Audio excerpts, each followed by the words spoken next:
Welcome to Global World Watch. Please subscribe and press the bell icon for more updates.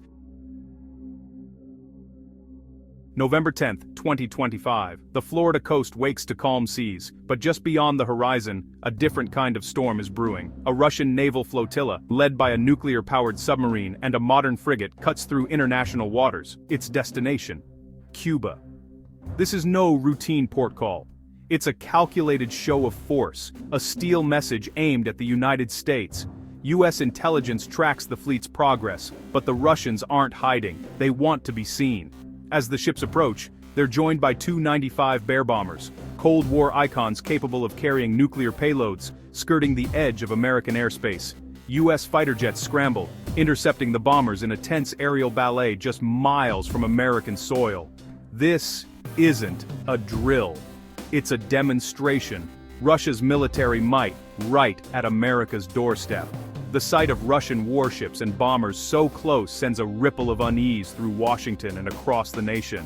It's a scene straight out of a Cold War thriller, except it's happening now. The message is unmistakable. Russia is back, and it's willing to challenge the U.S. in its own backyard. This is more than a military maneuver, it's psychological warfare. For Americans, the idea of a Russian fleet operating so near is deeply unsettling, shattering the sense of security the oceans once provided.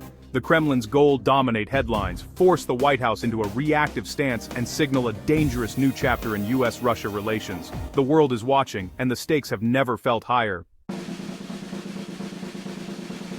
The Russian flotilla is no ordinary group of ships. It's a hand-picked arsenal designed for maximum impact. At its core, the Kazan, a Yasin-class nuclear-powered submarine, among the quietest and most lethal in Russia's navy, armed with Kaliber and Onyx cruise missiles. Its stealth means it could, in theory, approach undetected, posing a direct threat to U.S. coastal cities. Escorting it, the Admiral Gorshkov, a modern frigate armed with Zircon hypersonic missiles, faster than Mach 8. Nearly impossible to intercept. By parading these warships off the U.S. coast, Moscow is showcasing a technological leap that challenges American naval dominance. The fleet comes within 30 miles of Florida, a hair's breadth in military terms. Overhead, two 95 Bear bombers, upgraded relics of the Cold War, fly near Alaskan and Floridian airspace, testing U.S. response times and reminding Washington of Russia's global reach.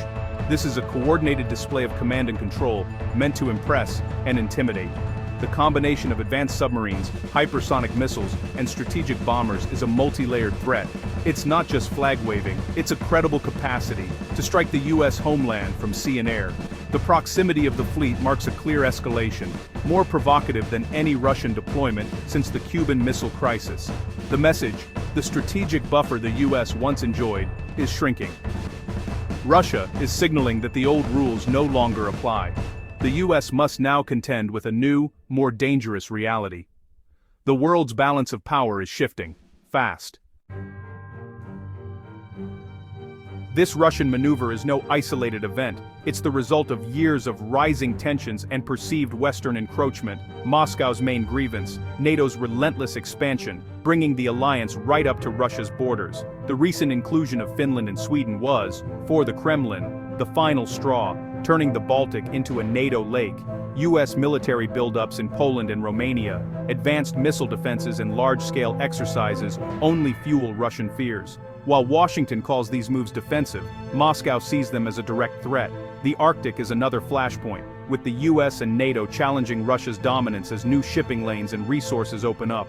Russia feels cornered, its security interests ignored, especially as the war in Ukraine drags on and Western support for Kyiv intensifies. This naval deployment is Russia's asymmetric response.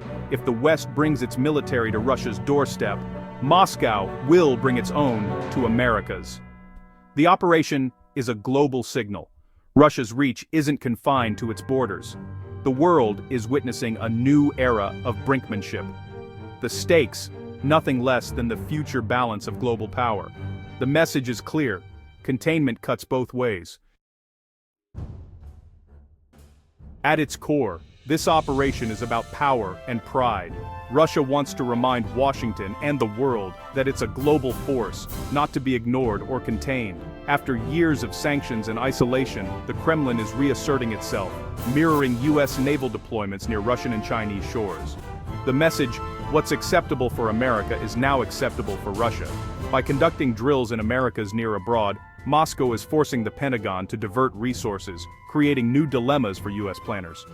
The timing is no accident. This comes as the Ukraine conflict grinds on and Western support for Kyiv continues. Russia is warning. Support for Ukraine has consequences, and escalation can go global. The goal: force the US to acknowledge Russia's security interests and treat it as an equal. The post-Cold War order is over. Russia wants a new, multipolar world where its power is respected. The warships off Florida are more than hardware. They're a declaration of intent. This standoff is a symptom of a deeper, systemic rivalry, a new Cold War in all but name. Both sides are ramping up military drills, Russia in the Caribbean, NATO in the Baltics and Eastern Europe. The risk of accidental conflict rises with every maneuver. The economic front is just as fierce. Sanctions aim to cripple Russia, while Moscow weaponizes energy and builds alternative systems with non-Western partners. It's a currency and energy war, reshaping the global economy. An arms race is underway. Russia's hypersonic missiles challenge America's edge, and the US pours billions into new weapons and defenses. The competition extends to space, cyber, and AI, each side racing for a decisive advantage. The world is fracturing into rival blocs, the US and its allies on one side, Russia and China on the other. International institutions are paralyzed, unable to address shared challenges. We're entering a period of sustained, high-stakes confrontation, with no easy exit. The stakes are global, and the risks are rising. The world is bracing for what comes next. Beneath the US-Russia standoff lies a deeper chessboard, one where China is a key player. Beijing's cautious support for Moscow serves its interests, forcing the US to split its focus between the Atlantic and Pacific. Every US asset monitoring Russia is one less countering China, in the South China Sea. Russia's move complicates America's Pacific pivot, stretching US forces thin. There's likely at least tacit coordination. Russia distracts in the west, China gains space in the east. The Arctic is another flashpoint, with Alaska on the front line and Russian bombers testing US defenses. The region's resources and strategic waterways are up for grabs, with Russian, American, and Chinese interests colliding. The US can no longer view threats in isolation. The chessboard is global, and every move is connected. Russia's operation is a stark reminder. America's old adversaries are now working in concert with its new ones. This standoff could be just the beginning of a wider, more insidious conflict. The real danger may lie in the gray zone. Cyber attacks, disinformation, and espionage, all hard to trace and harder to counter. Both sides claim to be acting defensively, fueling a feedback loop of escalation. The risk of miscalculation is terrifyingly high. Warships and aircraft operating in close quarters, a single mistake away from disaster.